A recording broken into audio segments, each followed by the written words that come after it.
Hello निधी, hello ma'am. हे काय तयार केलंय तू?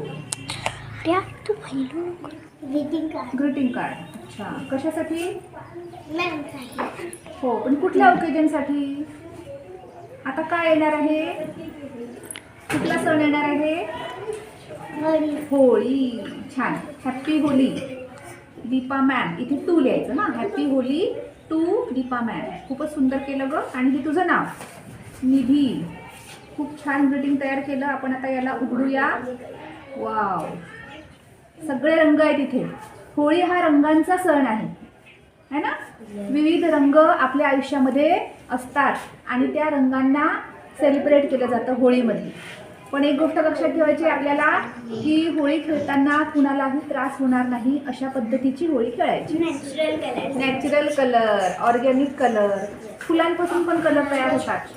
तुम्ही इकडे तिकडे पाहिलं असेल, होळीच्या दिवसामध्ये, ज्या महिन्यामध्ये होळी हा सण येतो त्या महिन्यामध्ये, हे सगळ्यांनी ऐका, होळीचा सण, होळीच्या सणाबद्दल माहिती देत आहे मी, की ज्या महिन्यामध्ये होळीचा सण येतो त्या महिन्यामध्ये आपल्या रस्त्याच्या कडेने पळसाचे झाडं जे असतात, तुम्हाला मी पळसाचं झाड शिकवलं होतं. ऑरेंज कलरचे त्याला फुलं येतात सुंदर, आणि त्या फुलांपासून खूप सुंदर असा नैसर्गिक रंग तयार होतो. अशा पद्धतीचे रंग वापरून आपण होळी खेळू शकतो. आणि दुसरी गोष्ट अशी, माही आणि नुरेश, इकडे लक्ष द्या बेटा, होळी खेळताना पाण्याचा कमी वापर करायचा. पाणी जास्ती वापरायचं नाही, कारण तुम्हाला माहिती आहे ना, की जल ही जीवन है, वॉटर इज लाईफ.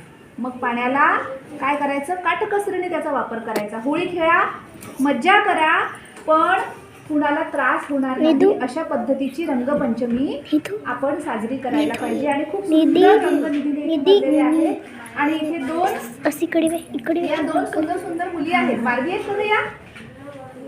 एक तू आणि एक कोण आहे दुसरी? बार्बी. ओ, खूप सुंदर. हा, थँक्यू. तुला सुद्धा happy Holi. Enjoy the Holi with organic colour. Okay, don't waste water, save water, save life. Thank you.